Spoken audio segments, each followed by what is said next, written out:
បណ្ដាលឲ្យយើងស្រឡាញ់គ្នាដោយใจដន់ឬនិស័យដោយនិស័យឬកម្មពៀព្រះសូរិយាលើមេឃាប្រាប់ខ្ញុំផងស្រឡាញ់អូនទាំងបងមិនមានបងនងស្នេហានេះគឺអូនបងរៀនរស់បងអូនចងចាំពេលវេលាដូចជាគ្រាស្របងប្រ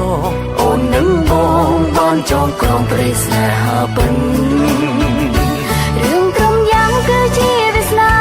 មិនស្ដាយក្រោយនឹងសាស្នេហាកាន់ដៃគ្នាឆ្លងវដ្តសង្សារស្នេហាពិតពីមនុស្សម្នាក់បណ្ដោយវេលា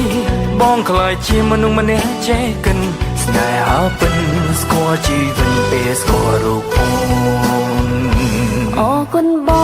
ងដែលព្រមស្រឡាញ់អូនព្រោះរូបអូនបងលែងមើលងាយក្តីស្នេហ៍ស្នេហ៍ពួកយើងជាស្នេហ៍ពិនព្រមលីខិនមិនអានន្ទទេពេលវេលានៅក្បែរគ្នាមានកំណត់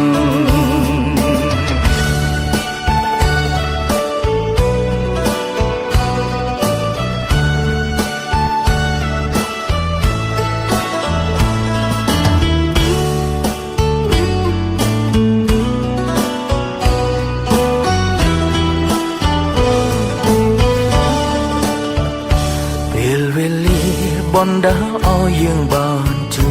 បគ្នាពេលវេលាបណ្ដាលឲ្យយើងស្រឡាញ់គ្នាដោយใจដន់ឬនិស័យដោយនិស័យឬកម្មពៀព្រះសូរិយាលើមេឃាប្រាប់ខ្ញុំផងរឿងគ្រប់យ៉ាងគឺជាវាសនាមិនស្ដាយក្រោយនឹងសិលស្នេហាកាន់ដៃគ្នាឆ្លងវដ្តសង្សារស្នេហាពិត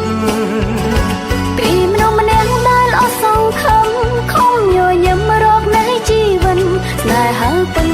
រំភើបចិត្តពេលស្គាល់រូបបងពេលវេលាបណ្ដាលឲ្យយើងជួបគ្នាពេលវេលាបណ្ដាលឲ្យយើងស្រឡាញ់គ្នាដោយใจដន់ឬនិស័យដោយនិស័យឬកម្មពៀព្រះសូរិយាលើមេឃាប្រាប់ខ្ញុំផងរឿងគ្រប់យ៉ាងគឺជាវាសនាមិនស្ដាយក្រោយនឹងសាងស្នេហាកាន់ដៃគ្នាឆ្លងវដ្តសង្សារស្នេហាពិតពីមនុស្សម្នាក់ដែលអស់សង្ឃឹមខំញញឹមរកនៃជីវិតស្នេហាពិតរំភើបចិត្តពេលស្គាល់រូបបងអរគុណអូនដែលព្រមស្រឡាញ់រូបបងអរគុណបងធ្វើឲ្យអូនស្គាល់ក្តីស្នេហ៍ស្នេហ៍ពួកយើងជាស្នេហ៍ពិតព្រមលីខិនមិនអានន្ទទេពេលវេលានៅក្បែរគ្នាគឺមានកំណត់